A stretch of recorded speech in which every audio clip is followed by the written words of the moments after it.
And good afternoon, everyone. Here's the Arctic air swinging down into the U.S. and Canada. They're used to it, but power is tripping off everywhere. Let's follow the intensity of the storm west coast as it drifts east and south.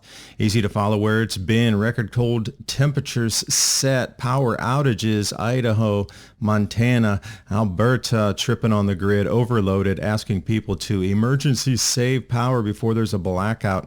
Southwestern Electric Cooperative, Illinois, and points colder in Wisconsin with trouble. These are the grids that are going to be affected next. How much power can be provided as record draw continues across North American grids.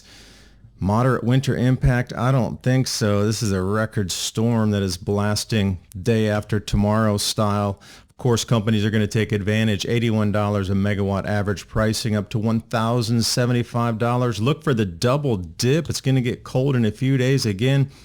This snow is going to paralyze the southeast U.S. You're looking for single-digit temperatures. As far south as Atlanta, Georgia, well, you can sit home and watch the Bills games, which was moved to Monday because of too much snow and cold, paying 13 times more for your electricity.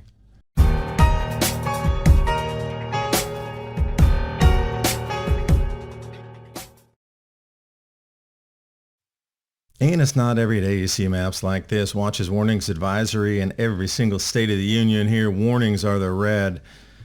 Disruption to life is what it should be substituted as. We've watched the cold air get displaced with a stratospheric warming event.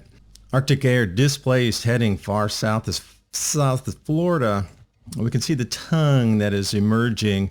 And as we follow that, we can see the extreme weather warnings in the severity index as it moves from the west coast through Four Corners area and continues down into the Midwest. Texas is next. ERCOT, hope you prepared from the last power outage.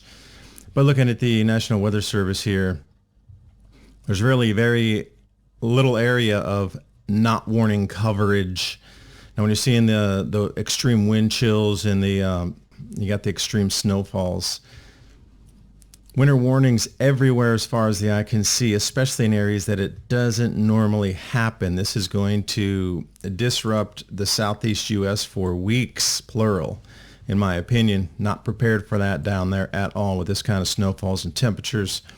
We're going to see a double dip off the bottom here. They're looking at 10 to 12 degrees below normal temperatures on the 30-year average, but that's going to jump back up close to normal, but it's going to dip back off in a few more days. So the end of the month will also have another cool event. And if we look over the atmospheric models, null school showing the double vortex with us at the stratospheric heights, easily discernible, red blowing. That's how we're going to get that double tongue, that double dip. You can see how that's emerging as we speak. But if you weren't going to look at any of these charts and you want to go right over to the record cold temperatures, coolwx.com, pixels up for us, you can see where the storm has been with all those blue, dark blue dots. Those are all-time monthly or all-time daily coldest ever recorded temperatures. Look how many there are. You can follow the storm easily where it goes. But these headlines coming out of Alberta, a country that is ready for winter every single year, calls it a tremendous grid alert, as in full-on blackout at 50 degree below zero temperatures. They didn't want that to happen, so they issued this emergency alert. Immediately stop using your stoves. Immediately stop using your appliances, or we're going to have a nationwide blackout. Gold has soared past $2,000 an ounce. Wars in Israel and the Ukraine. Rate cuts on the table are fueling gold's meteoric rise. Meanwhile, our national debt is skyrocketing higher above $34 trillion. There's a direct correlation to the national debt and the price of gold. Call the proud Americans, the Patriot Gold Group today before it's too late. Mention the Adapt 2030 channel. You're going to get some great in-class service. Also, Patriot Gold Group has a no fee for life IRA where your IRA or 401k can be in physical gold or silver. No fee for life IRA on qualifying rollovers. Give them a call, 888-546-7020. And now on with the video. That is going to trip from Alberta to British Columbia to Saskatchewan. And who knows what would have happened if Ontario could have gotten the mix, because they're drawing an enormous amount of power from the U.S. So Albertans ask immediately to reduce their power. Now that's quite the different headline than a tremendous event in turn here, rotating outages. There's different words for this. You could call it a rolling blackout if you want to. But after they did put the warning out, this is the thing that you can expect. Your phone's going to ring and you're going to get messages in the middle of the night, anywhere from now through the central U.S. over through the next 3-4 days. You're going to get messages like this to turn down your power. They were able to save 100 megawatts and stop the grid from going down. Now, after that subsequent event, they started to look at the renewable generation. 2.7% of capacity of either solar panels or wind, 2.7% out of 100 possible percent. So when it gets this cold, renewables struggle at best, but it's better than yesterday's numbers. They were at 0.2% for wind capacity and 0.1% for all other green renewables generating power, meaning under 1%. Today they're at 2.7. It's about 3 times higher that they're generating now, which alleviated part of the bottleneck on the grid. But that's why ERCOT went down last time too. Everything froze up. They didn't have any windmills or solar panels. So are we looking at a 2.0 event here? Saskatchewan also yesterday hit the record consumption for electricity, the highest ever generated. And they were also pulling power from the United States, which in turn started to trip our grid here. Idaho Power, regional power provider, asking those to stop using, and also their natural gas transmission lines had freeze up issues, as we saw in Texas before. And I'll even read from you from their press release. Idaho was on grid alert. So was Montana's electricity going that way. British Columbia has their own challenges. But even at max capacity, the only available power that those grids were able to supply to Canada was 153 megawatts. They pulled 13,000. That was the difference between their grid going down and not, was 153 megawatts. I thought we were prepared for this, and it seems that the grids are not as robust as we might have thought before.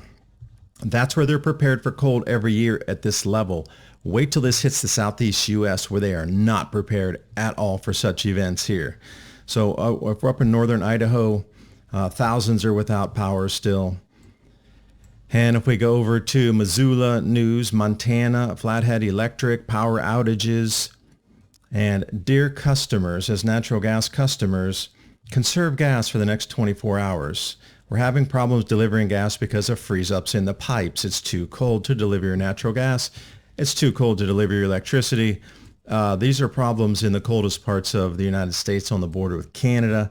That should send a stark warning to everybody else out there getting ready for this event over the next 4 days. Now, if we go to Illinois, another well-known cold winter state, very hardy and robust for their grid, Southwest Electric Cooperative, power outages. Now, they have restored power to some, but not all. If you're experiencing power outages, please call them, but I don't know how you do that if the cell phone towers are down. Depends on how long the battery backups are working this time.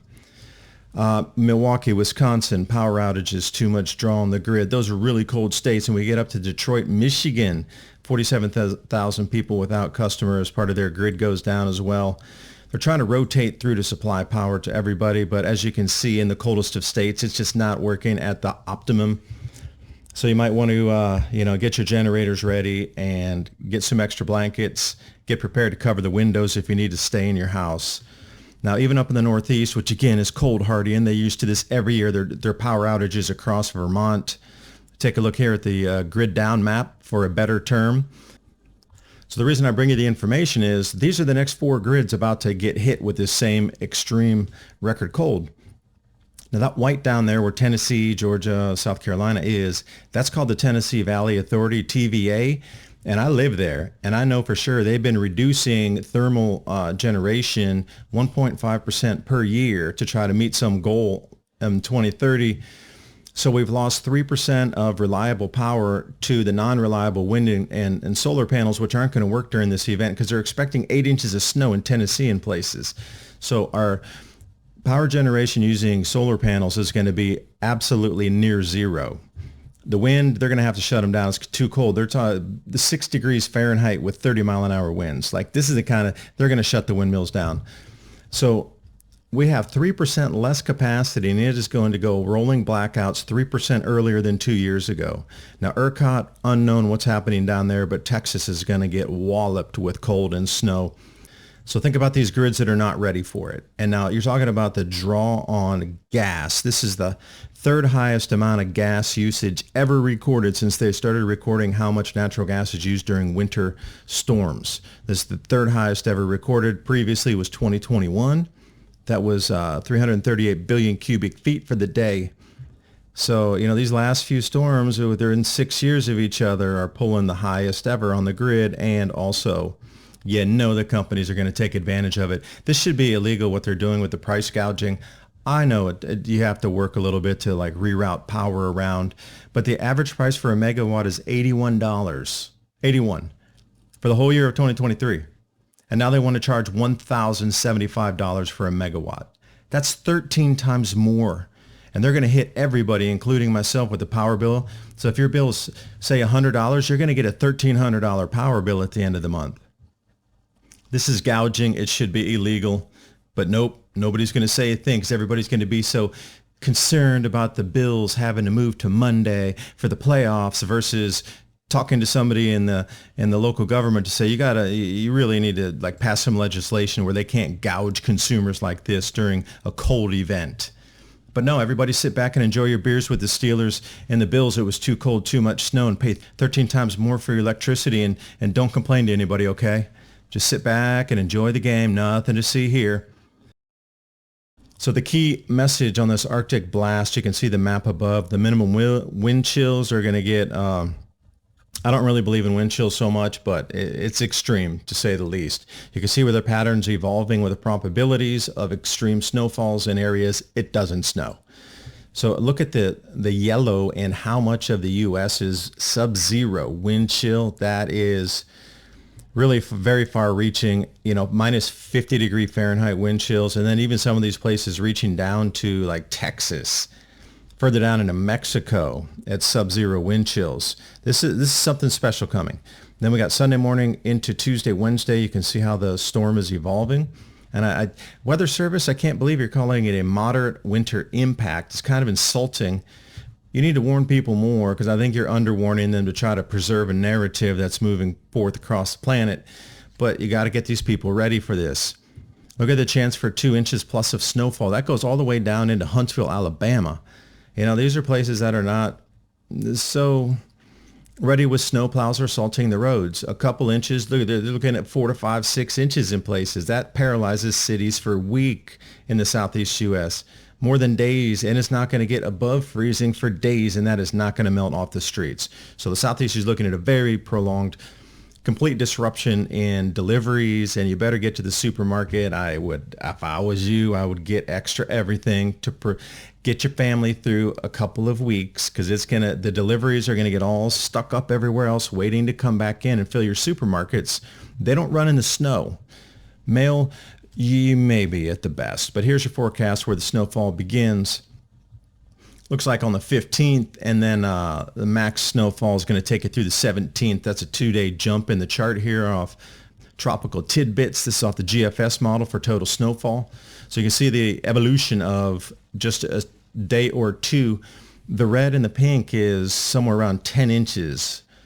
And if you're looking at the lighter blues, you can find your number in there. Some of it's, 1, 2, 3, 4 inches right up along the Appalachia there. It's a mix between. So those of you in my neighborhood, get ready for 3+ inches. And we can see the winter storm warnings. There's that divisible line, and that's the wind line. There's thunder snow rolling through the division line between where the air masses are colliding. You got the winter storm on the backside. You got the preceding front, which is going to be another, barbaric windstorm accompanied by a freezing sleet. So get ready for icy roads also. I know not a lot of people are used to driving in these conditions in the southeast U.S. It's just stay off the roads. You know how bad people drive when it snows. And here we go. Watches, warnings, and advisories. I don't see anywhere there's not color on the map. That goes all the way up to Indiana, Illinois, obviously. And then if we look down into Memphis and you go further south, what do we see down there? We see winter storms extending all the way to Texas. Now, Atlanta's going to get hit. Apparently, they're looking at 6 degrees Fahrenheit for their low temperatures.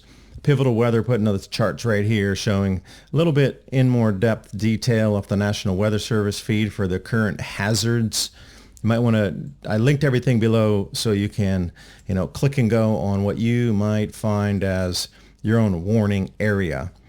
So for me, I live in Tennessee, East Tennessee, so I know exactly what happens when it snows and it ices. It's not good, and it's going to do that way further south than normal. So I'm looking at Memphis here all the way down Jackson. And I said, Jackson, Mississippi, are you kidding me? Let's take a look at the National Weather Service. Dangerous cold expected. They're looking at somewhere around 10 degrees Fahrenheit, all that red area there. And if you push further down, like I say, Louisiana's looking at 18 degrees down in New Orleans, something like this. And it's going to be for several days. It's not going to be an in and out 2-second event. And here's the wintry mix. This is the thing that's going to get a lot of people. Like you're talking snowing all the way down to near New Orleans. Now, it's going to snow in the panhandle of Florida. The Seminole Native American peoples used to call that the Great White Rain. When it would snow back in the Maunder Minimum in Florida, there was an actual term for it. They called it the Great White Rain, and it's back.